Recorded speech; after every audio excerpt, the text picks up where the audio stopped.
Hello TET and DSC aspirants, welcome back to our channel. ఈ రోజు సైకాలజీలోని ఒక interesting important topic అయితే చెప్పుకుందామండి. అదేంటి అంటే సర్దుబాటు తంత్రాలు లేదా రక్షక తంత్రాలు. దీన్నే డిఫెన్స్ మెకానిజం అని అంటారు. సో వీటికి సంబంధించి ఖచ్చితంగా ఒక బిట్ అయితే మనకి ప్రతి టెట్లో కూడా అడగటం జరిగిందండి. సో ఖచ్చితంగా దీని నుంచి ఒక మార్క్ అయితే వస్తుంది. మనకి ముఖ్యమైనటువంటి రక్షక తంత్రాలు 8 ఉన్నాయి. సో వాటితో పాటు మరికొన్ని యాడ్ చేయడం జరిగింది.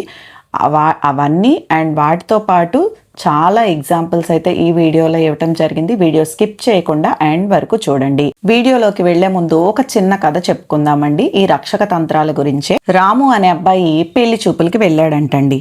వెళ్ళిన తర్వాత అక్కడికి వెళ్ళాక ఆ అమ్మాయి వాళ్ళు రిజెక్ట్ చేశారంట రాముని. రిజెక్ట్ చేయటం వలన రాము దాన్ని తట్టుకోలేకపోయాడనమాట. నేను రిజెక్ట్ కాలేదు అని చెప్పేసి అన్నాడంట, గట్టిగా అరిచాడంట. సో అది నిరాకరణ అనేటటువంటి రక్షక తంత్రం. వాస్తవాన్ని అంగీకరించలేకపోతున్నాడనమాట. సో ఆ తర్వాత కొంత సమయానికి ఏం చేశాడంట, దాని నుంచి తేరుకుని ఆ సిచ్యుయేషన్ నుంచి తేరుకుని ఆ అమ్మాయి దగ్గరికి వెళ్ళి, మీరు చాలా మంచివారు కానీ నన్ను రిజెక్ట్ చేశారు, సో మీకు అంతా మంచే జరగాలని కోరుకుంటున్నాను అన్నాడంట. లోపల మాత్రం చాలా బాధగా కోపంగా ఉంది, బయటికి మాత్రం అటువంటి మాటలు చెప్పాడు. సో ఇది ప్రతిచర్య నిర్మితి లేదా ప్రేరకం తారుమారు అనేటటువంటి రక్షక తంత్రం అన్నమాట. అండ్ అలాగే తర్వాత కొంత సమయానికి నాకు కూడా అమ్మాయి నచ్చలేదు అని తనని తానే సమర్థించుకున్నాడంట. ఇది హేతుబద్ధీకరణ అనేటటువంటి రక్షక తంత్రం. తర్వాత కొంత సమయానికి ఈ విధంగా సంబంధం రిజెక్ట్ కావటానికి నా ఫ్రెండే కారణం, వాడే నా గురించి ఏదో చెప్పాడు అని చెప్పేసి తన ఫ్రెండ్ మీద తోసివేశాడంట. సో ఇది ప్రక్షేపణము అనేటటువంటి రక్షక తంత్రం. ఓకేనండి, ఇతరుల మీదకి తోసివేయటం ప్రక్షేపణం అనే రక్షక తంత్రం. అండ్ అలాగే కాసేపటి తర్వాత ఇంటికి వచ్చాక ఆ కోపాన్నంతా కూడా మ్యాచ్ రిజెక్ట్ అయింది కదండి, కాబట్టి ఆ కోపాన్నంతా తన తమ్ముడిపై చూపించాడంట. సో దీనినే విస్థాపనము అనే రక్షక తంత్రం అంటారనమాట. సో నెక్స్ట్ అదేవిధంగా ఇంకొంత సమయం అయిన తర్వాత నేను ఆ పెళ్లి చూపుల గురించి పూర్తిగా మర్చిపోతానని బలవంతంగా దాన్ని మర్చిపోవటానికి ట్రై చేస్తున్నాడనమాట. సో ఇది దమనము అనేటటువంటి రక్షక తంత్రం. మర్చిపోయిన తర్వాత ఎలా అయినా సరే నేను ఒక మంచి ఉద్యోగం సాధించి చూపించాలి, నా పెళ్లి చూపులు రిజెక్ట్ అయినాయి కదా, ఎవరైతే ఈ విధంగా రిజెక్ట్ చేశారో సో వాళ్ళకి నేను ఒక సమాధానం చెప్పాలి, ఒక మంచి ఉద్యోగం సాధించాలి అనుకున్నాడంట. సో ఇది పరిహారము అనేటటువంటి రక్షక తంత్రం అన్నమాట. అండ్ అలాగే ఈ ఆలోచనలతో ఉన్నటువంటి ఆ రాము ఒకరోజు ఒక పెద్ద ఆఫీసర్ అయినట్టు కలగన్నాడంట. ఇది స్వైరకల్పన అనే రక్షక తంత్రము. సో దాని తర్వాత ఏం జరిగింది, ఇంకా బాధ ఎంతో కొంత ఉంటుంది కదండి. సో దానిని పాటలు కవితలు రాయటంలోకి మార్చుకున్నాడంట. దీన్ని ఏమంటారు అంటే ఉదాత్తీకరణము అనేటటువంటి రక్షక తంత్రం అన్నమాట.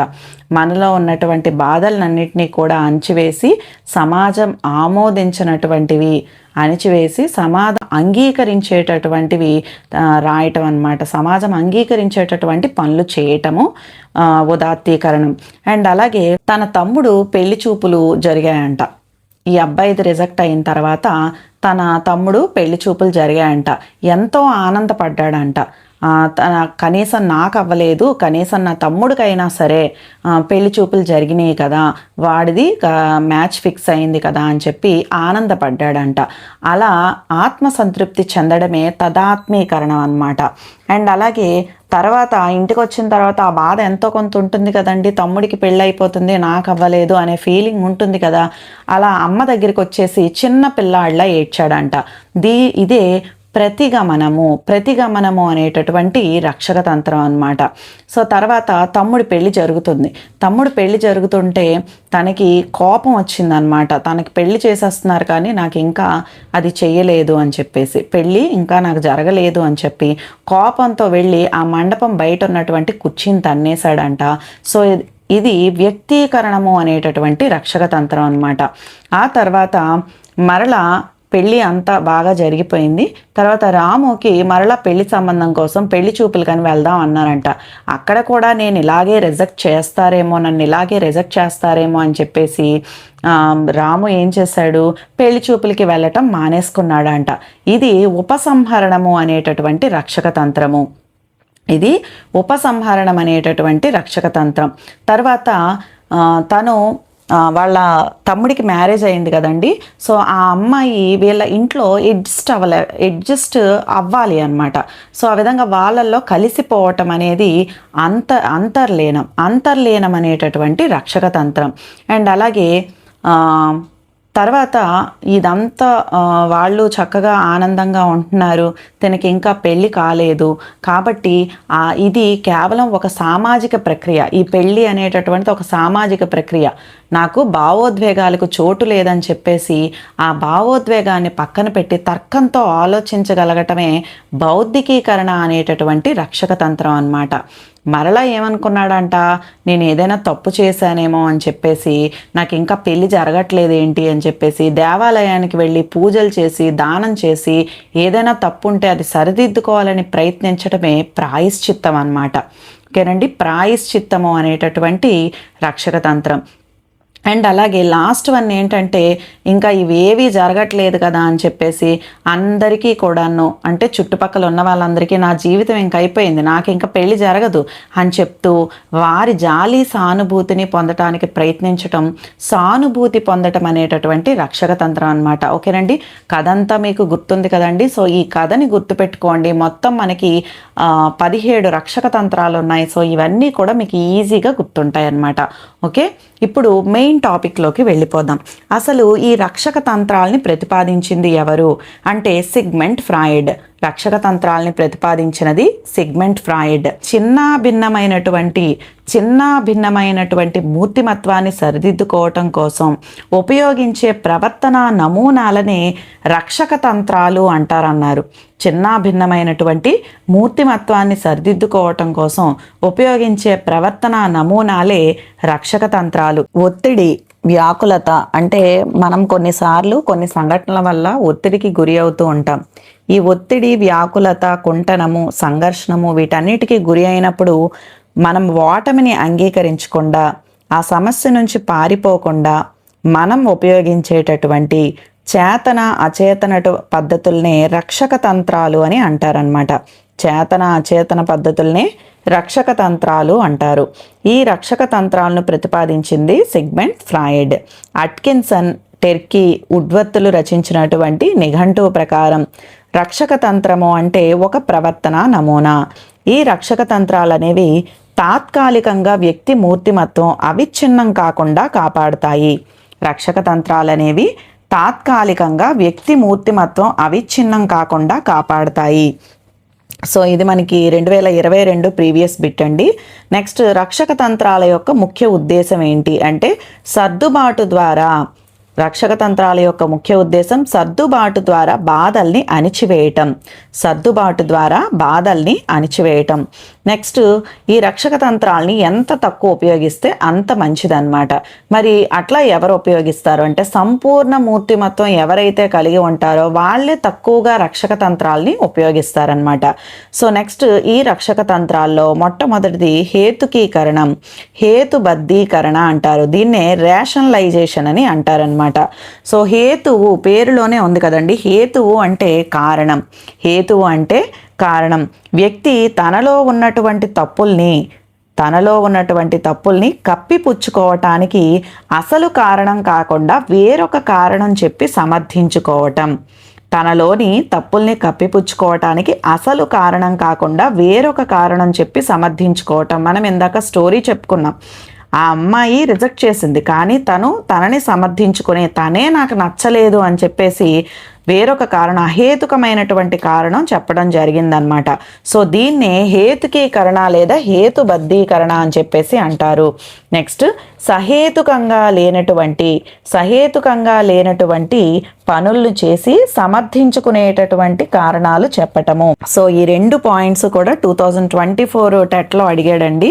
హేతుకీకరణము అండ్ అలాగే సహేతుకంగా లేని పనులను చేసి సమర్థించుకునే కారణాలు చెప్పటం ఏ రక్షక తంత్రం అని అడగడం జరిగింది 2024 టెట్లో.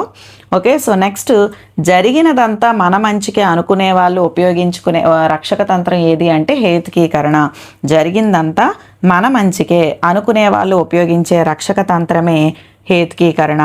ఉదాహరణ గనక గమనిస్తే కొన్ని సామెతలు ఉన్నాయండి. అందని ద్రాక్ష పళ్ళు పొల్లన, అందని ద్రాక్ష పండు పొల్లన. అలాగే రెండవది ఏంటంటే తాను పట్టిన కుందేలుకి మూడే కాళ్ళు అనటం, తాను పట్టిన కుందేలుకి మూడే కాళ్ళు అనటం. అలాగే తీయని నిమ్మపండు. ఇవన్నీ కూడా హేతుకీకరణకు సంబంధించినటువంటి సామెతలు అన్నమాట. అదేవిధంగా డిఎస్సిలో ఉద్యోగం రానటువంటి వ్యక్తి, డిఎస్సిలో ఉద్యోగం రానటువంటి వ్యక్తి ఉపాధ్యాయ ఉద్యోగానికి జీతం తక్కువ కాబట్టి అదేమంత పెద్ద ఉద్యోగం కాదులే అని చెప్పటం అన్నమాట. అలాగే సిలబస్ పూర్తి చేయలేనటువంటి ఉపాధ్యాయుడు ఎందుకు పూర్తి చేయలేదు అంటే పూర్తి చేసినా వీళ్ళకి అన్నీ చెప్పినా ఏమీ లాభం లేదు అని చెప్పటం అనమాట. నెక్స్ట్ అలాగే కొడుకుని చితక బాధిన తండ్రి ఎందుకు వాడిని బాధేశావంటే వాడి భవిష్యత్తు కోసమే కొట్టానని చెప్పి అతను సమర్థించుకోవటం. అండ్ పరీక్షలలో పదే పదే తప్పిన పిల్లవాడి తండ్రి మా కుమారుడు ఎన్నిసార్లు తప్పితే పునాది అంత గట్టిగా ఉంటుందని చెప్పటం. అలాగే ఎన్నికల్లో పోటీ చేసి ఓడిన డాక్టర్ని కారణం అడిగితే మళ్ళీ నాకు ప్రజలకు సేవ చేసే భాగ్యం లభించిందని అతను సమర్థించుకోవటం. అండ్ అలాగే ఓటమి గెలుపుకు పునాది అని చెప్పటము హేతుకీకరణకి సంబంధించినటువంటిది. నెక్స్ట్ డేటింగ్కు తిరస్కరించిన తన క్లాస్మేట్ను ఆమె అంత అందగత్తి కాదులే అని చెప్పేసి అతను సమర్థించుకోవటం. ఇంజనీరింగ్లో సీట్ రాని అమ్మాయి అయ్యో రాలేదే అంటే ఇంజనీరింగ్ చేసేవారికి ఉద్యోగాలు రావటం లేదులే అని చెప్పేసి చెప్పటం. ఇట్లా వాళ్ళ యొక్క లోపాలని కప్పిపుచ్చుకొని సమర్థించుకోవటం, అది కూడా వేరొక కారణంతో, అహేతుకమైనటువంటి కారణంతో అట్లా చెప్పడాన్ని హేతుకీకరణం, రేషనలైజేషన్ అని అంటారు. ఓకేనండి. సో నెక్స్ట్ వన్ ప్రక్షేపణము. ప్రక్షేపణము అంటే ప్రొజెక్షన్. ప్రక్షేపణము అంటే ప్రొజెక్షన్. వ్యక్తి తన లోపాలను ఇతరులపైకి నెట్టడం. వ్యక్తి తన లోపాలను ఇతరులపైకి నెట్టడాన్ని ఏమంటారు అంటే ప్రక్షేపణమని అంటారు. ఇది కూడా 24 బిట్టే. మనం కథలో చెప్పుకున్నాం కదా, రాము తన పెళ్ళి జరగలేదని చెప్పేసి తన ఫ్రెండ్ ఏదో చెప్పుంటాడు, వాడి వల్లే జరగలేదని వాడి మీదకి నెట్టివేశాడు. సో ఇదే ప్రక్షేపణం అన్నమాట. ఇతరుల తప్పులను భూతద్దంలో చూపించటం లాంటివి, ఇతరుల తప్పులను భూతద్దంలో చూపించడం లాంటివి. దమనం తర్వాత ఎక్కువగా ఉపయోగించేటటువంటి రక్షక తంత్రం ఏది అంటే ప్రక్షేపణం. ఇది కూడా ఇంపార్టెంట్ బిట్ అండి. దమనం తర్వాత ఎక్కువగా ఉపయోగించే రక్షక తంత్రం ఏది అంటే ప్రక్షేపణము. ఉదాహరణకి పచ్చకామెర్ల వాడికి లోకమంతా పచ్చగానే కనిపించటము, పచ్చకామెర్ల వాడికి లోకమంతా పచ్చగానే కనిపించటము. నెక్స్ట్ ఆడలేక మధ్యల ఓడు, ఆడలేక మధ్యల ఓడు. వాడు ఆడలేక అంటే పాడలేక సరిగ్గా మధ్యలు వాయించట్లేదు అన్నాడంట. సో ఇవి ప్రక్షేపణము. అండ్ పరీక్షలో చూసి రాస్తున్న విద్యార్థిని కారణం అడిగితే అందరూ చూసి రాస్తున్నారు అని చెప్పటము. మనలో లోపము ఇతరుల మీదకి నెట్టేయటం. పరీక్ష ఫెయిల్ అయిన విద్యార్థిని కారణం అడిగితే ఉపాధ్యాయుడు సరిగ్గా పాఠం చెప్పలేదని అంటాం. ఇది కూడా మోస్ట్ ఇంపార్టెంట్ పాయింట్ అండి, మనకి లాస్ట్ ప్రీవియస్ బిట్టే ఇది కూడా. అండ్ నెక్స్ట్ సైకిల్ నడుపుతూ కింద పడిన బాలుడిని అలా ఎందుకు జరిగింది అని అడుగుగా సైకిల్ బాగోలేదు, రోడ్ సరిగ్గా లేదని వాటి మీద తోసేయటం. నెక్స్ట్ అవినీతి పరుడైన వ్యక్తి అందరూ అవినీతి పరులే అని చెప్పటం. ఇవి ప్రక్షేపణానికి సంబంధించినటువంటి ఇంపార్టెంట్ ఉదాహరణలండి. అయితే ప్రక్షేపణము హేతుకీకరణం రెండు ఒకేలా అనిపిస్తూ ఉంటాయి, లిటిల్ బిట్ డిఫరెన్స్ అనమాట. ప్రక్షేపణము అంటే ఇతరుల మీద నెట్టివేసేస్తాం. హేతుకీకరణం అంటే ఏంటి? అహేతుకమైనటువంటి కారణాలతో సమర్థించుకుంటాం అన్నమాట మనలో లోపాలని. అలాగే ప్రక్షేపణం అంటే మనలో ఉన్న లోపాలని ఎదుటి వాళ్ళ మీదకి తోసివేయటం అన్నమాట. ఇవి ఈ డిఫరెన్స్ గమనించండి. అండ్ కథ గుర్తుపెట్టుకుంటే ఈజీగా మీకు ఈ పాయింట్స్ అన్నీ కూడా గుర్తుంటాయి. అండ్ నెక్స్ట్ వన్ పరిహారము. పరిహారము అంటే కాంపెన్సేషన్. ఒక రంగంలో రాణించలేని వ్యక్తి వేరొక రంగంలో అభివృద్ధి చెందటం అన్నమాట. ఒక రంగంలో రాణించలేని వ్యక్తి వేరొక రంగంలో అభివృద్ధి చెందటం. చదువులో రాణించలేనటువంటి ఒక విద్యార్థి క్రీడలలో బాగా రాణించటం. చదువులో రాణించలేనటువంటి విద్యార్థి క్రీడల్లో బాగా రాణించడం. 24, 22లో అడిగాడండి పరిహారం. ఒక రంగంలో రాణించలేని వ్యక్తి వేరొక రంగంలో అభివృద్ధి చెందటం ఏ రక్షక తంత్రం అని అడిగాడు, గుర్తుపెట్టుకోండి. సో నెక్స్ట్ వ్యాపారంలో నష్టపోయినటువంటి వ్యక్తి ప్రభుత్వ ఉద్యోగం పొంది బాగా రాణించటం. వ్యాపారంలో నష్టం అంటే ఒక రంగంలో నష్టపోయాడు, ఇంకో రంగంలో రాణించాడు. సో ఇది పరిహారము. నెక్స్ట్ దృష్టిలోపం కలిగినటువంటి హెలెన్ కెల్లర్ గొప్ప సంఘ సేవకురాలిగా, గొప్ప రచయితగా పేరు పొందటం అనేది పరిహారపు రక్షక తంత్రం అన్నమాట. సో ఇది మనకి 2024లో ఈ బిట్ ఇవ్వటం జరిగిందండి. అండ్ అలాగే రాజు తన తండ్రిని సైకిల్ కొనివ్వమని అడిగాడు, కానీ అతని తండ్రి నిరాకరించాడు. రాజు సైకిల్ ఉన్న వ్యక్తితో స్నేహం చేసి అతడి సైకిల్ తొక్కడం ద్వారా సంతృప్తి చెందాడు. చూడండి, రాజు తన తండ్రిని సైకిల్ కొనివ్వమని అడిగాడంట, కానీ అతని తండ్రి దానికి నిరాకరించాడు. రాజు అప్పుడు ఏం చేశాడు? సైకిల్ ఉన్న వ్యక్తితో స్నేహం చేసి అతడి సైకిల్ తొక్కడం ద్వారా సంతృప్తి చెందాడనమాట. సో ఇది కూడా పరిహారానికి సంబంధించిందే. 2024లో ఇచ్చాడండి. ఈ బిట్ కూడా చాలా ఇంపార్టెంట్. సో నెక్స్ట్ వన్ తదాత్మీకరణం. తత్ ఆత్మీకరణం. తద్ అంటే తన యొక్క, ఆత్మీకరణం అంటే తన మనస్సుని తను తృప్తిపరచుకోవటం అనమాట. తనే చేసినట్టు తృప్తి పడటం. సో దీన్నే ఐడెంటిఫికేషన్ అని అంటారు. తాను సాధించలేనటువంటి అంశాన్ని ఇతరులు సాధింపచేస్తే తనే సాధించినట్లుగా తృప్తి పడటం అనమాట. తత్ ఆత్మీకరణము. ఓకే, తాను సాధించలేనటువంటి అంశాన్ని ఇతరుల చేత సాధింపచేసి తనే సాధించినట్లుగా తృప్తి పడటం అనమాట. ఇతరుల్లో తనకు కావలసినటువంటి లక్షణాలను, గుణాలను తన సొంత మూర్తిమత్వంతో సాంశీకరించటం. తన సొంత మూర్తిమత్వంతో సాంశీకరించడం అంటే పోల్చుకోవటం అనమాట. తనకు కావాల్సిన లక్షణాలు కానీ, గుణాలు కానీ తనలో ఉన్నాయి, వారిలో ఉన్నవే నాలో కూడా ఉన్నాయి, అట్లా పోల్చుకోవడాన్ని ఏమంటారంటే తదాత్మీకరణం అంటారు. ఈ బిట్ కూడా 2024లో అడిగాడండి టెట్లో. నెక్స్ట్ దీనికి సంబంధించినటువంటి ఉదాహరణలను గనక గమనిస్తే, అన్నమయ్య వెంకటేశ్వర స్వామిలోని భక్తి భావాన్ని స్వీకరించుకోవటం. అన్నమయ్య వెంకటేశ్వర స్వామిలోని భక్తి భావాన్ని స్వీకరించుకోవటం. నెక్స్ట్ డాక్టర్ కాలేనటువంటి ఒక వ్యక్తి కొడుకును డాక్టర్ని చేసి తానే డాక్టర్గా భావించడం. మనం సాధించలేని, చాలామంది చేసేటటువంటి రక్షక తంత్రం అన్నమాట ఇది. సో మనం ఏదైనా సాధించలేకపోతే మన పిల్లలైనా సాధించాలి, వాళ్ళు సాధిస్తే మనం సాధించినట్టే అని ఫీల్ అవుతూ ఉంటాం కదా.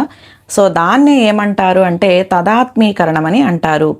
ఎవరైతే మాకేంటి, అంతా మేమేగా, అంతా మాదేగా, ఎవరైతే ఏంటి, అంతా మేమేగా, అంతా మాదేగా అనేటటువంటి తీరు తదాత్మీకరణపు రక్షక తంత్రం అన్నమాట.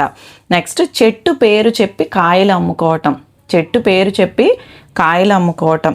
అలాగే ఒక సంస్థలో పనిచేసేటటువంటి వ్యక్తి ఆ సంస్థ పేరు చెప్పి గౌరవాన్ని పెంపొందించుకోవటం అన్నమాట. ఒక సంస్థలో పనిచేసే వ్యక్తి ఆ సంస్థ పేరు చెప్పి గౌరవాన్ని పెంపొందించుకోవటం. ఎమ్మెల్యే గారి తాలూకా. ఓకే, సో నెక్స్ట్ పేదరికంలో నిరక్షరాస్యుడైనటువంటి తండ్రి తమ పిల్లలకు ఉన్నతమైనటువంటి చదువులు చెప్పించడం. నేను ఎలాగో చదువుకోలేకపోయాను, నా పిల్లలైనా చదువుకోవాలి పెద్ద చదువులు అని చెప్పేసి అనుకోవటం తదాత్మీకరణం, ఐడెంటిఫికేషన్. ఓకేనండి. సో నెక్స్ట్ ఉదాత్తీకరణం. ఉదాత్తీకరణము అంటే సబ్లిమేషన్. ఉదాత్తీకరణం, సబ్లిమేషన్.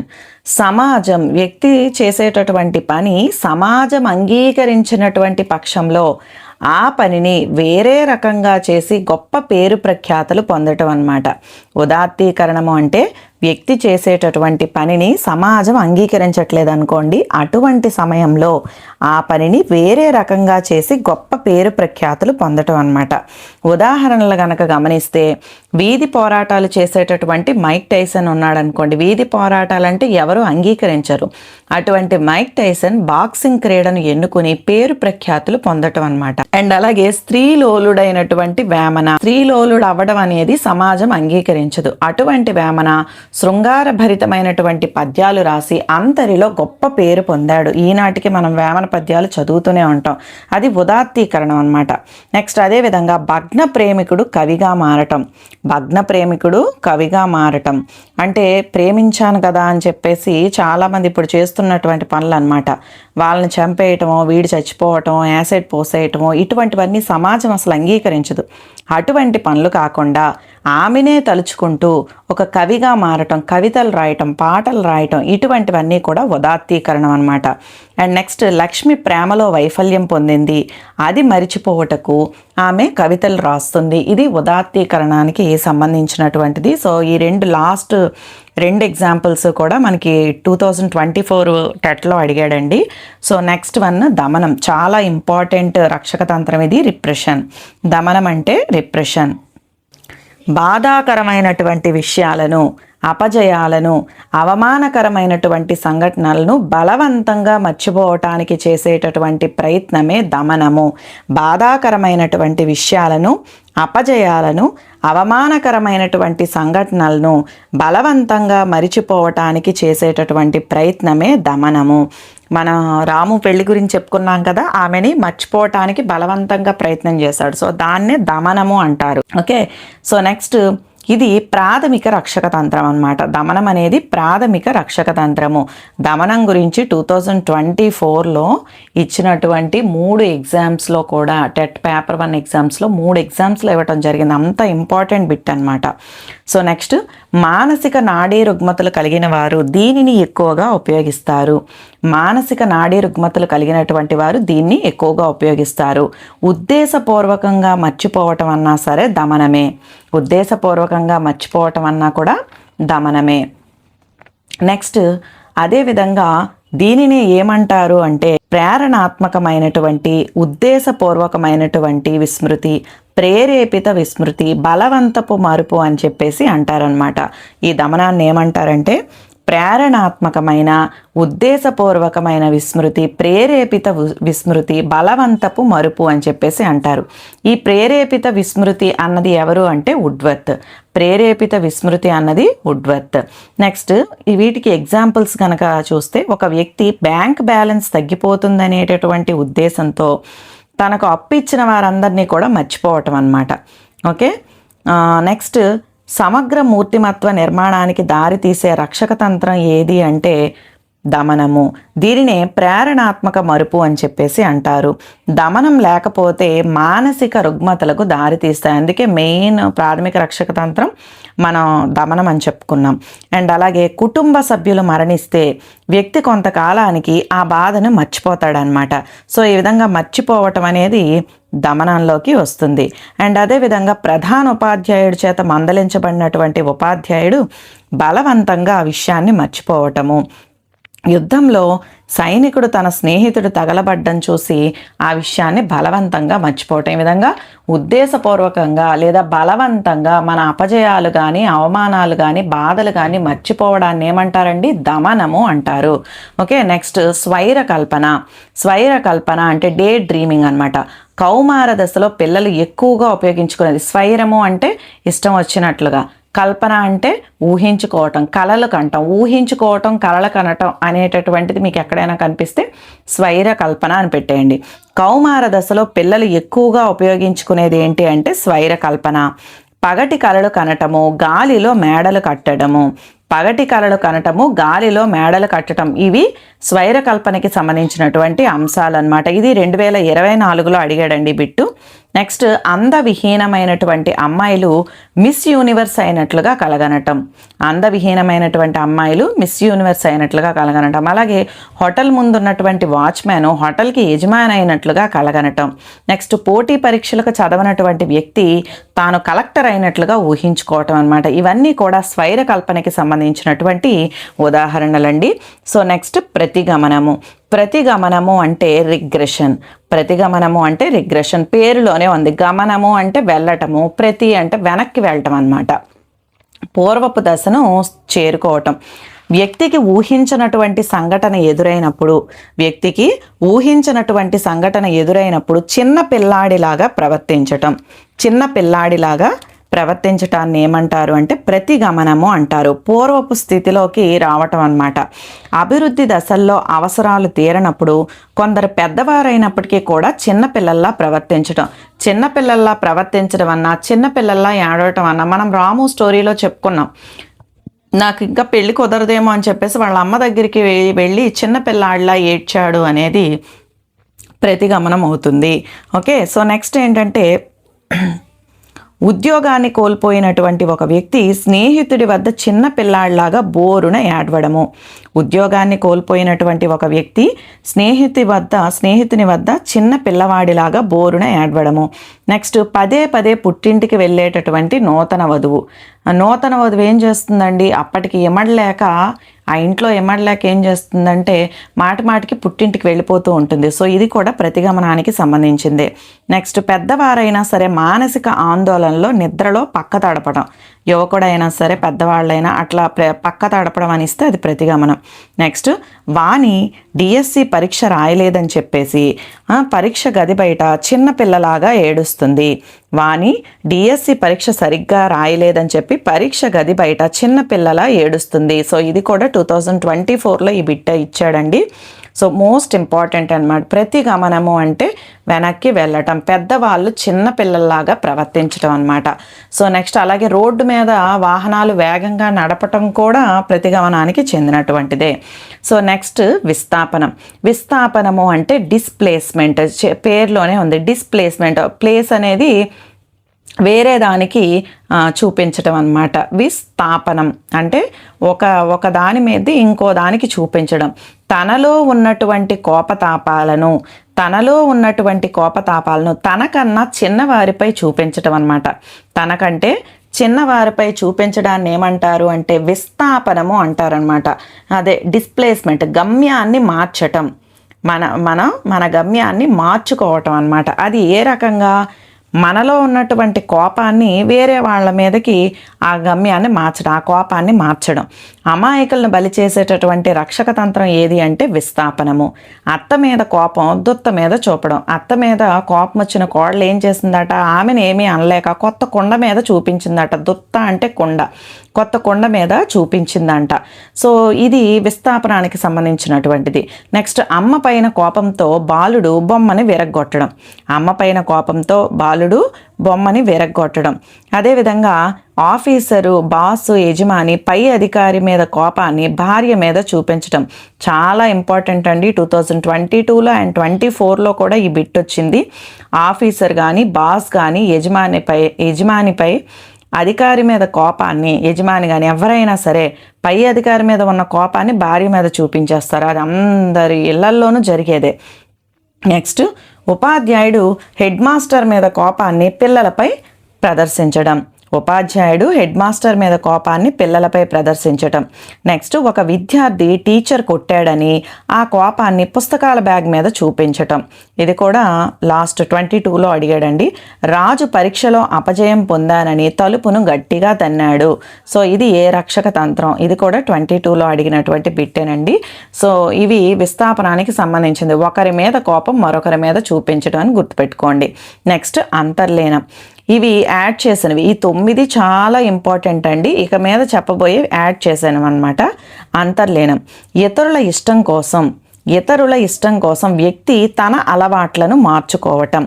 కొత్తగా పెళ్ళై ఇంటికి వచ్చినటువంటి ఒక కోడలు అత్తగారిల్లు ఇష్టం లేకపోయినా సరే అత్తగారి ఇంటికి అనుకూలంగా మారటం. అత్తగారంటే ఇష్టం లేకపోయినా సరే, వాళ్ళ ఇల్లు ఇష్టం లేకపోయినా సరే అత్తగారి ఇంటికి అనుకూలంగా మారటం అనేది అంతర్లీనం అన్నమాట. సో తల్లిదండ్రుల ఆశయాల కోసం విద్యార్థి పరీక్షల్లో మొదటి ర్యాంకును సాధించడం కోసం, వాళ్ళ కోసం తిను మొదటి ర్యాంకు సాధించటం. అండ్ అలాగే విధి లేక అలవాటు చేసుకోవడం అంటారనమాట అంతర్లీనం. విధి లేక అలవాటు చేసుకోవటం అంటే ఇప్పుడు మనకి మన బాస్ దగ్గర పనిచేయటం ఇష్టం లేదు, కానీ ఉద్యోగం అక్కడే చెయ్యాలి. అటువంటిది కూడా అంతర్లీనంలోకి వస్తుంది. ఇష్టం లేకపోయినా సరే కొన్నిసార్లు. అలాగే క్లాసుకి కొత్తగా ఒక విద్యార్థి వచ్చాడు. ఆ విద్యార్థికి ఆ వాతావరణం అంతా కొత్తగా ఉంది, అయినా సరే అక్కడ తను అలవాటు చేసుకోవాలి. సో ఇది కూడా అంతర్లీనానికి సంబంధించింది. నెక్స్ట్ శత్రువును ఓడించే సామర్థ్యం లేనప్పుడు అతనితో కలిసిపోవటం. రాజకీయ నాయకులు పార్టీలు మారటం అనేది అంతర్లీనం. ఇష్టం లేకపోయినా సరే జంప్ అయిపోతూ ఉంటారు. నెక్స్ట్ అత్తగారి ఇంట్లో విధి లేక మాంసాహారం అలవాటు చేసుకోవటం. అత్తగారింట్లో విధి లేక మాంసాహారం అలవాటు చేసుకోవటం. సో అంతర్లీనము అంటే విధి లేకపోయినా అంటే తప్పక అలవాటు చేసుకోవటం అనమాట. ఏదైనా సరే. ఓకే. సో నెక్స్ట్ బౌద్ధికీకరణ అంటే ఇంటలెక్చులేషన్. తన ప్రమేయం లేనటువంటి బాధాకరమైనటువంటి సంఘటనలను బౌద్ధిక ప్రవచనాలతో లేదా బౌద్ధిక ప్రవచనాలతో లేదా లాజికల్తో తాత్కాలికంగా తప్పుకోవటం అన్నమాట. దీన్నే బౌద్ధికీకరణము లేదా మేధోపరమైనటువంటి వివరణ అని కూడా అడగొచ్చు. బౌద్ధికీకరణ ఇవ్వకుండా మేధోపరమైన వివరణ అని ఇవ్వచ్చు. ఒక కుటుంబ పెద్ద మరణిస్తే బాధని తట్టుకోవటం కోసం ఆయన బతికినన్నాళ్ళు గొప్పగా జీవించాడని చెప్పడం అనమాట. ఒక కుటుంబ పెద్ద మరణించాడు అనుకోండి, ఆ బాధను తట్టుకోవటం కోసం ఆయన బతికినన్నాళ్ళు గొప్పగా జీవించాడని చెప్పటం అనమాట. అలాగే తన కొడుకును కాపాడుకోలేనటువంటి ఒక డాక్టరు బాధను తప్పించుకోవటానికి బౌద్ధిక ప్రవచనం అనమాట. జీవన్మరణాలు దైవాధీనాలు అని చెప్పటం. కష్టాలు మనుషులకే కానీ మానులకు కాదు. పుట్టినవాడు గిట్టక తప్పదు, గిట్టినవాడు పుట్టక తప్పదు. అనివార్యమగు ఈ విషయం గురించి శోకింప తగదు. భగవద్గీత శ్లోకాలు ఇట్లాంటివన్నీ చెప్తే బౌద్ధికీకరణ, మేధోపరమైనటువంటి వివరణ. అలాగే బాగా ప్రేమించినటువంటి అమ్మాయికి వేరొకరితో వివాహం జరిగినప్పుడు విధి రాత అని భావించడం. బాగా ప్రేమించిన అమ్మాయికి వివాహం జరిగిందనుకోండి, భగ్న ప్రేమికుడు కవిగా మారిపోవటం. ఆ ప్రేమించిన అబ్బాయే కవిగా మారటం అనేది ఏమవుతుంది? ఉదాత్తీకరణం అవుతుంది. ఓకే, సో ఇక్కడ విధిరాత అని భావించడం అనేది బౌద్ధికీకరణం అవుతుంది. మరి మేధోపరమైన వివరణ అంటే ఏంటి అంటే క్యాలిక్యులేషన్ చేయటం అనమాట. ఏదైనా ఒక ఎగ్జామ్ రిజల్ట్ ఈ పేపర్ ఇలా కష్టంగా వచ్చింది, సో అది మార్క్స్ ఇట్లా ఇవ్వచ్చు, ఇలా అంచనా వేయటం అనమాట. సో దీన్నే మేధోపరమైన వివరణ అని అంటారనమాట. నెక్స్ట్ ప్రతిచర్య నిర్మితి, ప్రేరకం తారుమారు, రియాక్షన్ ఫార్మేషన్. వ్యక్తి మనస్సులోని భావాలను వ్యతిరేకంగా ప్రవర్తించటము. వ్యక్తి అసలు కారణం కాకుండా వేరొక భిన్నమైన కారణంతో తమ అభిప్రాయాన్ని తెలియచేయటం. అసలు కారణం చెప్పకుండా వేరో భిన్నమైన కారణంతో చెప్పటం అన్నమాట. అయితే వీటికి ఎగ్జాంపుల్గా ఏం చెప్పొచ్చు అంటే బుద్ధిమాంద్యుడైనటువంటి ఒక విద్యార్థి పరీక్ష పేపర్ను దిద్దినటువంటి ఉపాధ్యాయుడు ఏం చేస్తాడు? ఆ విద్యార్థిని వెరీ గుడ్ అని పొగట్టం అనమాట. వాడు ఏమి రాస్తాడు వెరీ గుడ్ అని పొగట్టడానికి? అక్కడ లోపల వీడేమి రాయటు అని ఉన్నా సరే బయటికి మాత్రం వెరీ గుడ్ అని పొగిడాడంట. సో ఇట్లా ఒక తల్లి అల్లరి చిల్లరగా తిరుగుతున్న తన కొడుకు మీద అతి ప్రేమ చూపించి నువ్వేం చేస్తే అదే కరెక్ట్ నాయనా అంటారు చాలామంది. సో అట్లాంటివి ప్రేరకం తారుమారు లేదా ప్రతిచర్య నిర్మితి. నెక్స్ట్ అతి వినయం దూర్త లక్షణం. మోస్ట్ ఇంపార్టెంట్ అండి, 2024లో బిట్ అడిగాడు. అతి వినయం దూర్త లక్షణం, ప్రతిచర్య నిర్మితి, ప్రేరకం తారుమారు. అంటే మనకి వాళ్ళంటే ఇష్టం లేకపోయినా సరే బయటికి మాత్రం అతి వినయం ప్రదర్శించేస్తూ ఉంటాం కదా. సో నెక్స్ట్ ఒక వ్యక్తికి బాగా ఆకలి అవుతున్నా ఆకలి లేదని చెప్పటం. పిసినారి గొప్ప దాన ధర్మాలు చెయ్యాలని ఉందనడం. వాడికి అసలు చెయ్యాలని ఉంది. పిసినారి ఎక్కడైనా దాన ధర్మాలు చేస్తాడండి, కానీ నాకు చెయ్యాలని ఉంది అని చెప్పటం. మనసులో ఒకటి ఉంటుంది, బయటికి వేరేది చెప్తామన్నమాట. ఇప్పుడు ఫర్ ఎగ్జాంపుల్ మనం ఎవరి ఇంటికైనా వెళ్తాం, వెళ్ళేటప్పుడు వాళ్ళు మంచి ఐటమ్స్ పెడుతూ ఉంటారు, మనకి ఇష్టమే తినాలని మనసులో ఉంటుంది, కానీ వాళ్ళు ఏమనుకుంటారో అన్న భయంతో తినం. ఒకసారి అడుగుతారు, మొహమాటానికి అడుగుతారు, మళ్ళీ అడుగుతారులే అనుకుంటాం, కానీ అడగరు. ఒక్కొక్కసారి అలాంటి పరిస్థితులు ఎదురవుతాయి. కాబట్టి అంత మొహమాటం చేయకుండా ఎవరైనా ఏదైనా పెడితే కొంచెం లైట్గా తినేయండి. So next వ్యక్తీకరణం. వ్యక్తి తనలోని భావాలను ఉన్నట్లుగా వెలిబుచ్చడం. వ్యక్తి తనలో ఉన్నటువంటి భావాలను ఉన్నట్లుగా వెలిబుచ్చడం. ఎప్పుడైతే వాళ్ళ తమ్ముడికి గట్ట పెళ్లి జరిగిపోయిందో వెంటనే రాము ఏం చేశాడండి, మండపం నుంచి బయటకు వచ్చి కుర్చీ తన్నేశాడనమాట. అది వ్యక్తపరచాలనుకుంటున్నాడు. తనలో ఉన్నటువంటి భావాలను యాజ్ ఇట్ ఈజ్గా తెలపడం బయటికి. విద్యార్థి మొదటి ర్యాంక్ సాధించినటువంటి ఆనందాన్ని, మొదటి ర్యాంక్ సాధించినటువంటి ఆనందాన్ని తల్లిదండ్రుల వద్ద వ్యక్తపరచడం. ఉపాధ్యాయుడు దండిస్తున్నాడని విద్యార్థి ఎదురు తిరగటం. ఇవన్నీ కూడా వ్యక్తీకరణకు సంబంధించినటువంటి ఉదాహరణలు. నెక్స్ట్ నిరాకీకరణం. వాస్తవాలను నిరాకరించడం. వ్యక్తికి అంగీకారయోగ్యం కాని విషయాన్ని ఒప్పుకోకపోవటం అనమాట. రాము పెళ్ళిని వాళ్ళు రిజెక్ట్ చేశారు, అతను ఒప్పుకోలేకపోయాడు అనమాట, నిరాకరించాడు, నన్నే రిజెక్ట్ చేయలేదు అని చెప్పేసి. సో అది నిరాకీకరణం అనమాట. ఒక విద్యార్థి పరీక్షలో తప్పినప్పుడు నువ్వు ఫెయిల్ అయ్యావని అనగానే లేదు అని సమాధానం చెప్పటం. పిసినారిని నువ్వు పిసినారివి అంటే కాదు అని చెప్పటం. ఒక స్త్రీ తను ఆప్యాయంగా పెంచుకున్నటువంటి బిడ్డ చనిపోయినప్పుడు వాస్తవాన్ని అంగీకరించకపోవటం.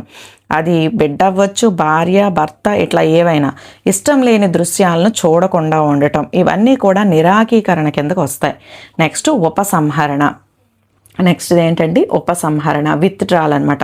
ఉపసంహరించుకోవటం, తనకి ఇష్టం లేని ఆమోదయోగ్యం కాని విషయాన్ని ప్రారంభించకపోవటం, వ్యాకులత లేదా ఇబ్బంది కలిగించే అంశాల నుంచి తప్పించుకోవటం అనమాట. పరిస్థితులు ఎదుర్కోలేనప్పుడు ఆ పరిస్థితుల్ని తప్పించుకోవటం లేదా ఆ పరిస్థితులకి దూరం అయిపోవటం. ఇప్పుడు మనమందరం టెట్ రాయాలి కదా, సో ఈ టెట్ రాసేటప్పుడు అయ్యి బాబోయ్ టెట్ ఎట్లా ఉంటుందో, ఎగ్జామ్ ఎలా ఉంటుందో, ఎందుకులే రాయటం అని చెప్పేసి రాయకుండా ఉంటారు చూసారా, అదే ఉపసంహరణం అనమాట. డిఎస్సికి సిద్ధం కాని ఒక విద్యార్థి డిఎస్సి పరీక్షకు గైర్హాజరు కావటం, ఆటలు సరిగ్గా ఆడలేనటువంటి వ్యక్తి తనకు ఆటలు ఆడటం ఆసక్తి లేదని చెప్పటం, వ్యాసరచన పోటీల్లో పాల్గొనాలనే అభ్యర్థి తనకు ప్రైజ్ రాదేమోనని ముందే భయపడి పాల్గొనకపోవటం, సెమినార్ ఇవ్వడానికి భయపడినటువంటి విద్యార్థి ఆ రోజు కాలేజీకి రాకపోవటం, ఇవన్నీ కూడా ఉపసంహరణకు సంబంధించినటువంటి అంశాలు. నెక్స్ట్ ప్రాయశ్చిత్తం. ప్రాయశ్చిత్తం అంటే అన్డూయింగ్. వ్యక్తి బహిరంగ క్షమాపణ కోరటం అన్నమాట. దొంగిలించినటువంటి సొమ్ము ఉందనుకోండి, దానితో విరివిగా దాన ధర్మాలు చేయటం, తప్పులు చేసినటువంటి వ్యక్తి సమాజ సేవ చేయటం, ఇవన్నీ కూడా ప్రాయశ్చిత్తం కిందకు వస్తాయన్నమాట. నెక్స్ట్ సానుభూతి. తెలివితేటలతో వ్యక్తి సమస్య నుంచి తప్పుకోవటం, ఒత్తిడి నుంచి కలిగే బాధకు ఇతరుల నుండి సానుభూతి పొంది స్వాంతన చెందటం అన్నమాట. తెలివితేటలతో వ్యక్తి సమస్య నుంచి తప్పుకోవటం, ఒత్తిడి నుంచి కలిగే బాధకు ఇతరుల నుండి సానుభూతి పొంది స్వాంతన చెందటం. ప్రాయశ్చిత్తం అంటే మనం చెప్పుకున్నాం రాము స్టోరీలో, నా వల్ల ఏమైనా పొరపాటు జరిగిందా, అందుకే నాకు పెళ్ళి అవ్వట్లేదా అని దేవుళ్ళకి పూజలు చేయటం. అండ్ అలాగే సానుభూతి అంటే చివరాఖరికి ఇంకెప్పటికీ పెళ్ళి జరగట్లేదు అని చెప్పేసి అందరి దగ్గర నా జీవితం ఎలా అయిపోయింది అని చెప్పేసి సానుభూతి, వాళ్ళ నుంచి సానుభూతి పొందటం అనమాట. సో నెక్స్ట్ హోంవర్క్ చేయనటువంటి ఒక విద్యార్థి టీచర్ వద్ద అనారోగ్యం అని చెప్పి ఆమె నుంచి శిక్ష తప్పించుకోవటం. అండ్ అలాగే సిలబస్ పూర్తి చేయలేనటువంటి ఉపాధ్యాయుడు తనకి ఆరోగ్యం సరిగ్గా లేదని చెప్పేసి పిల్లల నుంచి సానుభూతి పొందటం. ఇవన్నీ కూడా సానుభూతికి సంబంధించినటువంటి ఉదాహరణలండి. సో నెక్స్ట్ మరికొన్ని చూద్దాము ఉదాహరణలు. తల్లిదండ్రులు కించపరుస్తున్నారని భావిస్తున్న కొడుకు వారికి తన బాధను వ్యక్తపరచడము, ఎదురు తిరగటం అనేది వ్యక్తీకరణ అవుతుంది. వృత్తి మీద అభిరుచి లేనటువంటి ఉపాధ్యాయుడు ఆ వృత్తి గొప్పతనాన్ని ఉపన్యాసాలలో చెప్తుంటాడు అన్నమాట, ప్రాయశ్చిత్తం చేసుకుంటాడు. నెక్స్ట్ అప్పు తీసుకున్న వ్యక్తి తను తీర్చలేనప్పుడు తీసుకున్న వ్యక్తి నుండి తప్పించుకుని తిరగటం అనేది ఏంటి అంటే ఉపసంహరణ. తాను ఆట ఆడిందేమీ లేనప్పుడు తన జట్టు వారే ఆడి గెలిపించారనటం, అలా ఆత్మగౌరవాన్ని పెంచుకోవటం అనేది ఏమవుతుంది తదాత్మీకరణము. ఒక సంస్థలో పనిచేసేటటువంటి ఉద్యోగి సంస్థ పేరు చెప్పి గౌరవాన్ని పెంచుకుంటాడు, ఇదేమవుతుంది అంటే తదాత్మీకరణము.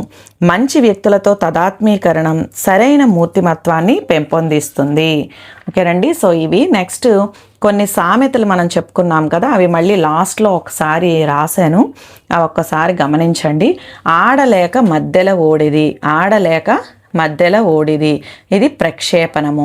నెక్స్ట్ అందని ద్రాక్ష పండు పొల్లన. మనం వీటన్నిటికీ ఎక్స్ప్లెనేషన్ కూడా ఇచ్చుకున్నాం కదా. అందని ద్రాక్ష పండు పొల్లన హేతుకీకరణము. అత్త మీద కోపం దుత్త మీద చూపటం విస్థాపనం. పచ్చకామెర్ల రోగికి లోకమంతా పచ్చగా కనబడుతుంది ప్రక్షేపణము. అతి వినయం దూర్త లక్షణం, ఇది ప్రతిచర్య నిర్మితి. పుట్టినవాడు గిట్టక తప్పదు బౌద్ధికీకరణం. తాను పట్టిన కుందేలకు మూడే కాళ్ళు అనటం హేతుకీకరణం. కష్టాలు మనుషులకే కానీ మానులకు కాదు, బౌద్ధిక ప్రవచనాలు కదండి, బౌద్ధికీకరణం. చెట్టు పేరు చెప్పి కాయలు అమ్ముకోవటం తదాత్మీకరణము. వాటమి గెలుపుకు పునాది అనటం హేతుకీకరణం. భగ్న ప్రేమికుడు కవిగా మారటం అనేది ఉదాత్తీకరణము. సాంఘికంగా ఆమోదయోగ్యం కాని రక్షక తంత్రాలు ఏవి అంటే విస్థాపనము, ప్రక్షేపణము, హేతుకీకరణము. సాంఘికంగా ఆమోదయోగ్యమైనటువంటి రక్షక తంత్రాలు ఏవి అంటే దమనము, తదాత్మీకరణము, ఉదాత్తీకరణము, పరిహారము. ఇవండి రక్షక తంత్రాలకి సంబంధించినటువంటి మొత్తం పాయింట్స్ అన్నీ కూడా. వీడియో కనుక నచ్చితే లైక్ చేయండి, షేర్ చేయండి, కామెంట్ చేయండి, సబ్స్క్రైబ్ చేయటం మర్చిపోవద్దు. ఇంకొక ముఖ్యమైన విషయం ఏంటంటే మీకు వాట్సాప్ ప్రీమియర్ గ్రూప్ అనేది ఒకటి స్టార్ట్ చేశానండి. సో అందులో మీకు వీటికి సంబంధించినటువంటి పీడిఎఫ్ మెటీరియల్స్ అయితేనేమి, ప్రాక్టీస్ బిట్స్ అయితేనేమి, ఈ టెట్ అలాగే డిఎస్సి, ఇప్పుడు రాబోయే డిఎస్సి నోటిఫికేషన్స్ కూడా జాబ్ క్యాలెండర్స్లో ఉన్నటువంటి పోస్టులన్నీ కూడా తీస్తున్నాడు కదండి. సో ఖచ్చితంగా డిఎస్సి నోటిఫికేషన్ అయితే ఉంటుంది. సో డిఎస్సికి చాలా రకాల బిట్స్ అండ్ ఆల్మోస్ట్ అన్ని సబ్జెక్టుల నుంచి నేను కవర్ చేస్తూ ఇస్తాను. అండ్ అదేవిధంగా నెక్స్ట్ టెట్ వరకు కూడా మీకు కేవలం 149 రూపీస్ అనండి. చాలా సింపుల్గా ఖర్చు పెట్టేస్తాం మనం మనీని. 149 రూపీస్ పెడితే మీ మెటీరియల్ అంతా మీ చేతుల్లో ఉంటుంది. సో హరి అప్ అండి. ఎవరికైనా కావాలి అనుకుంటే నాకు కామెంట్ సెక్షన్లో కామెంట్ చేయండి. అండ్ అట్లాగే మన వీడియో ఎలా ఉందో కూడా కామెంట్ చేయండి. Okay, thank you.